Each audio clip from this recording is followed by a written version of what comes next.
बिस्मिल्लाहिर्रहमानिर्रहीम। मैं doctor Khalid Saeed Akhtar Jhelum polyclinic से आपकी खिदमत में हाज़िर हूँ। आज जिस मौजू के ऊपर हमने बात करनी है, मैं समझता हूँ कि हर मुसलमान की वो दिली ख्वाहिश होती है, वो एक कसरत होती है, वो एक उसका जज्बा होता है कि अल्लाह ताला एक मरतबा उसको अपने घर में मनाए, यानी हज की शक्ल में, या फिर अगर हो सके, आज मुमकिन ना हो सके तो उम्रे की शक्ल में। तो लिहाजा हमें इस चीज़ पे आज बात करनी है।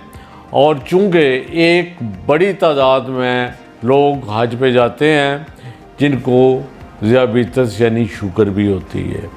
एक अंदाज़े के मुताबिक, रिसर्च के मुताबिक तकरीबन 22 लाख से ऊपर हजाज होते हैं, हाजी साहबान होते हैं, और 2 लाख से ज़्यादा, 2,20,000 या 30,000 तकरीबन रफ आइडिया है कि इतने लोगों को ज़ियाबितस होती है।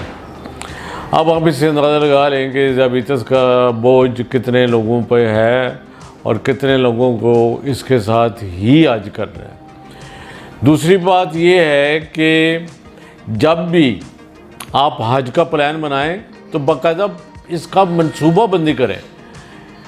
इसके लिए आपको कम से कम एक, या मुनासिब है कि 2 महीने पहले अपने डॉक्टर से, अपने मालिज से तफसीली मुआयना कराएं, और जितनी भी ज़रूरी चीज़ें हैं उनका चेकअप कराएं। अपने दिल की चेकअप कराएं, अपने गुर्दों का करवाएं, अपने पुराने पिछले 3 महीनों का टेस्ट, जिसको हम HbA1c कहते हैं, वो करवाएं, ताकि आपको अपनी जिस्मानी कैफियत का पता चल सके।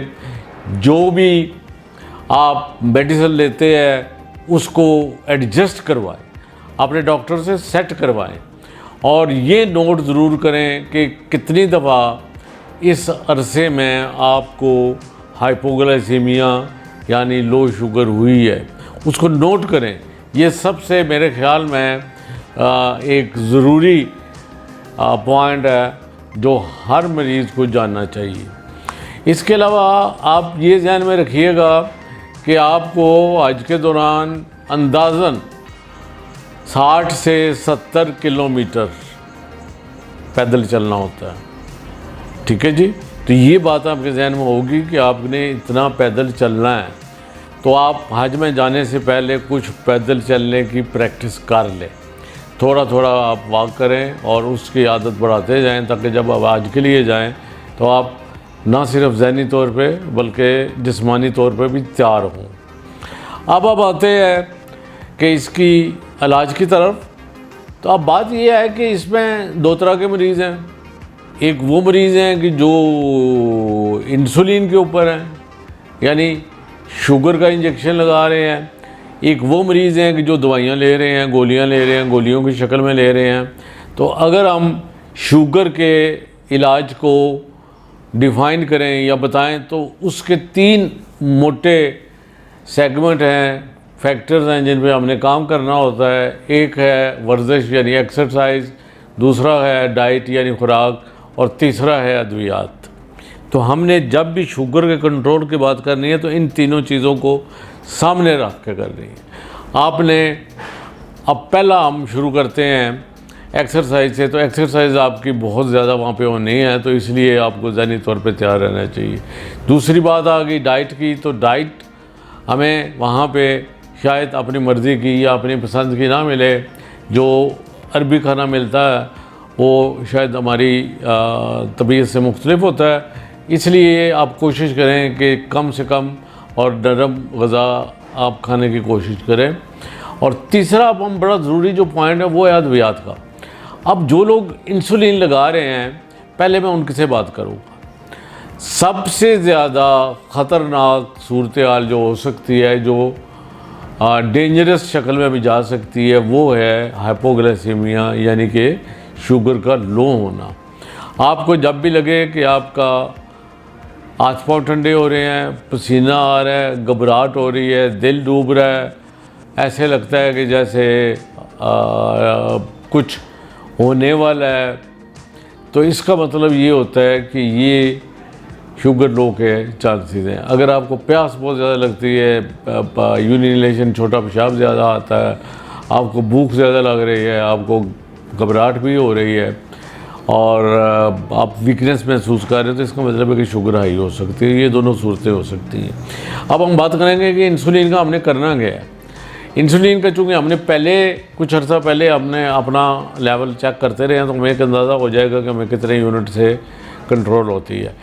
मैंने ज़ाती तौर पे तजर्बे पे, मैं चूँकि ख़ुद इंसुलिन लगाता हूँ और मुझे अल्लाह ताला ने अपने हजूर आने का मौका भी दिया, तो मुझे ये अंदाज़ा है कि वहाँ पे शुगर लो होने के चांसेस खासे हद तक ज़्यादा है। तो इसलिए आप कोशिश करें कि जितने इंसुलिन के यूनिट आप यहाँ पे लगाते हैं उसका कम से कम 25% to 30% कम कर दें। और फिर भी अगर आपको बीच में हाइपोग्लाइसीमिया होने का चांस है तो 5 to 10% और कम कर दें। ठीक है जी, इसलिए कि खुराक और पैदल चलना दोनों जो है वो इसको कवर करेंगे। और आपने जब भी आपको लगे, पहला चीज़ जो आपने लगेज में रखनी है, कभी भूलना नहीं है, वो है आपका ग्लूकोमीटर और सफिशेंट तादाद में, काफ़ी तादाद में 50 वाली के बजाय 100 वाली जो स्ट्रिप्स हैं वो डब्बी लें या 2 डब्बियाँ रख लें, ताकि किसी मौके के ऊपर आपको उसकी कमी ना हो और हो सकता है वहाँ से आपको ये अवेलेबल ना हो, मिल ना सके। तो जब कभी भी आपको कोई भी तब्दीली जिस्मानी जो पहले नहीं है होती हुई नज़र आती है, तो फौरी तौर पे पहला काम करें, अपनी शुगर चेक करें। और एक ख़ास बात ये है कि चूँकि ये हमारी असरत होती है, हमारे अंदर एक जोश और वलवला आया हुआ होता है और हम वहाँ पहुंचकर हर चीज़ को भूल जाते हैं। और एक मेरा ख्याल है कि सच्चे मुसलमान की निशानी भी यही है। लेकिन एक बात याद रखिएगा कि चूँकि आप शुगर के मरीज़ हैं, आपके लिए बहुत ज़्यादा जज्बात में आना, बहुत ज़्यादा तेज़ चलना, बहुत ज़्यादा जज्बात जोश में आना वो नुकसानदेह। मैंने सबसे ज़्यादा जो मुश्किल सूरत हाल देखी है वो ये है कि एक तपती दोपहर में तवाफ़ करना और एक सही करते हुए, वहाँ पे आपको सही करते हुए आपको चूँकि चलना पड़ता है। और बाज़ लोग चूँकि चलते हुए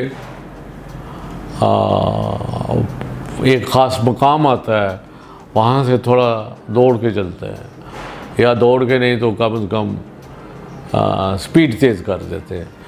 तो अगर आप शुगर के मरीज़ हैं और आप कमज़ोरी की हालत में हैं, तो फिर आपको, या आप दिल के मरीज़ हैं, अगर आप दिल के मरीज़ हैं या हाई ब्लड प्रेशर के मरीज़ हैं, तो फिर वहाँ से आपको बहुत ज़्यादा तेज़ी की बजाय अगर आप एवरेज स्पीड पे भी गुजर जाएं तो कोई उसमें मज़ाक़ा नहीं है। इसके अलावा नॉर्मली वो बाज़ दफ़ा जूस वगैरह नहीं अंदर जाने की इजाज़त देते। तो एक तो पहले ये है कि जब भी आपने तवाफ़ करना है, आपने उससे पहले कुछ हल्का फुल्का खा लेना, 2-4 खजूरें खा लें, कोई एक आध बिस्किट खा लें, कोई थोड़ा सा जूस पी लें, ताकि आप इस दौरान अपने आप को फ्रेश रखें। और जब आप सही कर रहे हों तो फिर आप बीच में रुक भी सकते हैं। जब आपको थकावट हो जाए या आपको लगे कि आपकी शुगर लो हो रही है, तो आप अपनी शुगर चेक करें और अपने जो आपका बैग होगा, हैंड बैग होगा, उसमें अगर वो जूस अंदर नहीं लेके जाने देते तो आपके अंदर स्वीट्स होनी चाहिए, उसमें खजूर होनी चाहिए और उसमें कुछ ना कुछ मीठा चॉकलेट की शक्ल में, टॉफ़ियों की शक्ल में आपके पास मौजूद होना चाहिए। थोड़ी देर के लिए बैठ जाइए और मीठा लीजिए और अच्छी तादाद में आब ज़मज़म पीजिए। तो आब ज़मज़म आप जब भी बाहर निकलें, आप आब ज़मज़म ज़रूर पिए। तो मेरा ख्याल है कि ये चंद एक इंसुलिन के बारे में था। अब वो उन लोगों के लिए जो गोलियां ले रहे हैं, तो मेरा ख्याल है कि हम आजकल अल्लाह का शुक्र है कि बहुत सारी गोलियां या दवाइयाँ ऐसी आ गई हैं कि जिनका असर देर तक रहता है। लॉन्ग एक्टिंग टैबलेट्स हैं, लंबे अरसे तक उनका असर रहता है, और उनमें खूबी ये है कि वो शुगर को डाउन नहीं करती है। तो इसलिए आप अपने डॉक्टर से मशवरा करें। अगर आप ट्रेडिशनल पुरानी दवाइयों पे हैं तो उसकी निस्बत आप जो लेटेस्ट ड्रग्स आई हैं, जो ताज़ा दवाइयाँ नई आई हैं, जिनमें शुगर भी बेहतर रहती है और शुगर लो होने का चांस नहीं है। तो कहने का मतलब या इस लेक्चर का मतलब ये था कि हम सारा कुछ तो इसमें कवर नहीं कर सकते कि आपको मैक्सिमम अपनी बीमारी के बारे में मालूमात हों। अपने डॉक्टर के साथ तब बैठ कर तफसील से डिस्कस करें, एक बार नहीं, 2 बार नहीं, 3 बार करें। और जब भी आपको कोई मुश्किल आए तो आप एक टेलीफोन नंबर ऐसा रखें रब्ते के लिए अपने डॉक्टर का, कि जब आप फ़ोन करके उससे मालूमात ले सकें।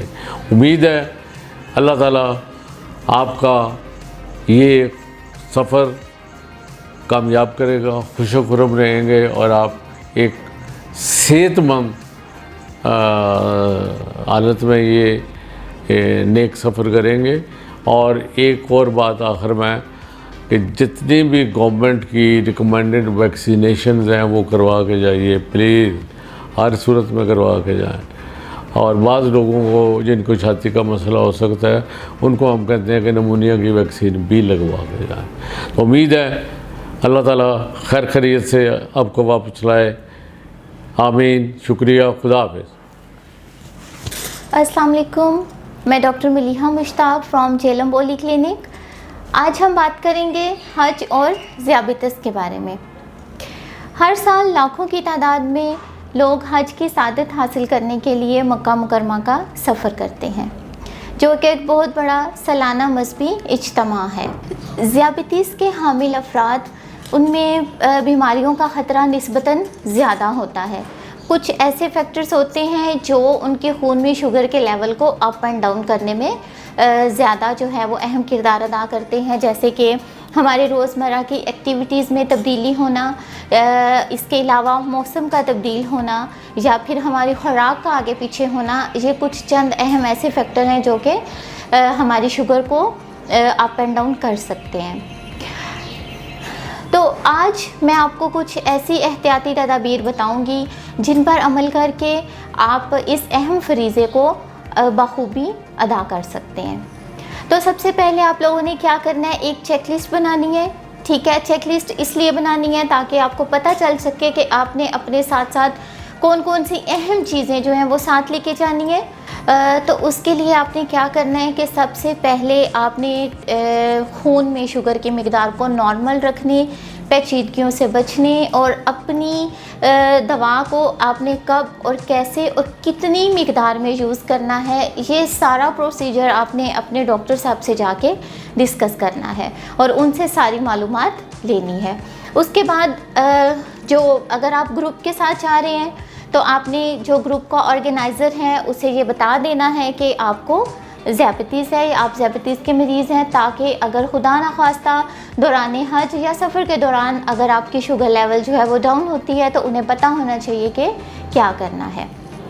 इसके अलावा आपने अपने सामान में, मतलब वो बैग्स जो आपने रख देने हैं, कपड़ों वाले बैग में बिल्कुल भी नहीं, लेकिन जो आपका दस्ती सामान है उसमें आपने चंद अहम चीज़ें अपने साथ रखनी है, जिसमें सबसे पहले आएगा ग्लूकोमीटर। ग्लूकोमीटर के बाद आपने ग्लूकोमीटर स्ट्रिप साथ रखनी है। ग्लूकोमीटर के लिए एक्स्ट्रा जो बैटरी होती है वो आपने अपने हमरा रखनी है। इसके अलावा आप अपने साथ रुई रखें, जिसे हम कॉटन बोलते हैं। मरहम पट्टी का सामान आप अपने साथ रख सकते हैं। और आपने एक थर्मास लेना है। अब थर्मास क्यों लेना है? क्योंकि आपको पता है कि इंसुलिन वैसे तो जानी नहीं है, तो इंसुलिन को बाहिफाजत लेके जाने के लिए आपको एक थर्मास चाहिए होगा, जिसमें आपने अपनी आइस क्यूब के साथ इंसुलिन सेव करके आप ले जा सकते हैं। इसके अलावा आरामदेह और मुनासिब जूते पहन के जाने हैं। आप सूती जराबें यानी कॉटन की जराबों का इस्तेमाल कर सकते हैं। इसके अलावा धूप से बचने के लिए आपको अपने साथ छतरी लेके जानी होगी। आपने कोशिश ये करनी है कि ज़्यादा देर तक आप कतार में खड़े ना हों। अगर आपने वहाँ पे सफ़र करना है, कहीं जाना है, तो आप कोशिश करें कि आप पैदल चलने की बजाय सवारी को तरजीह दें।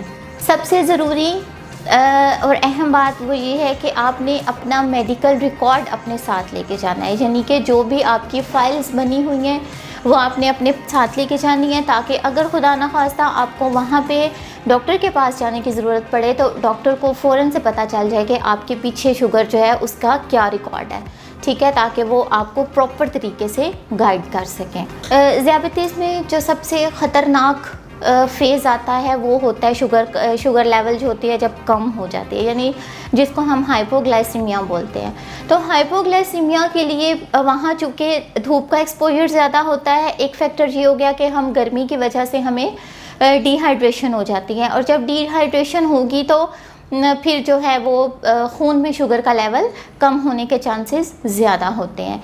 इसके अलावा वहाँ पे चूँकि हमारे खुराक के औकात जो होते हैं वो अप एंड डाउन होते रहते हैं, तो चूँकि ज़ियाबतीस के लोगों को भूख जो है वो जल्दी लग जाती है। कुछ लोग ऐसे होते हैं कि जो अपनी भूख पर काबू नहीं पा सकते हैं, तो उनके लिए मसला होता है, जिसकी वजह से हाइपोग्लाइसीमिया होने का ख़तरा बढ़ सकता है। तो अगर आपको हाइपोग्लाइसीमिया की शिकायत हो रही है, आपको पता चल रहा है कि अब मेरी शुगर लेवल जो है वो डाउन हो रहा है, आपने ग्लूकोमीटर पे चेक किया है, तो आपने फ़ौरन से मीठी चीज़ों का इस्तेमाल करना है, जिसमें आपने सबसे पहले किसी भी फल का आप जूस 1 कप ले सकते हैं, उसके साथ आप कोई मीठी चीज़ ज़रूर खाएं। जब आपने ये मीठी चीज़ें खाई हैं और उसके 15 मिनट के बाद अगर आपको फ़ील हो रहा है कि आपकी तबीयत वैसी ही है या आपको कोई फ़र्क नहीं पड़ रहा, तो आप 15 मिनट के बाद दोबारा से अपनी शुगर चेक करें, और अगर वो 70 से नीचे है तो आपने दोबारा से वही जो आपने पहले मीठे में कुछ चीज़ें खाई हैं वही चीज़ें आप दोबारा रिपीट कर सकते हैं। इसके अलावा हज के दौरान अपने पैरों का ख़ास ख्याल रखें। कोशिश करें कि आप नंगे पाँव ज़्यादा ना चलें। आपने अपने हमरा सूती जुराबें जो रखी हैं आपने उसका इस्तेमाल करना है। अपने पाँव का जो मुआयना है वो आपने गाहे बगाहे करते रहना है। अगर आपको कोई कट फील होता है या कोई छाला वगैरह फील होता है तो फ़ौरन से किसी डॉक्टर से रुजू करना है। तो ये थी चंद अहम एहतियाती तदाबीर। उम्मीद करती हूँ कि आपको इनसे बहुत ज़्यादा फ़ायदा होगा। हम आपके महफूज और सेहतमंद हज की ख्वाहिश करते हैं, और यही एहतियाती तदाबीर आप उम्रा के दौरान भी इस्तेमाल कर सकते हैं। अपना ढेर सारा ख्याल रखिएगा। अल्लाह हाफ़िज़।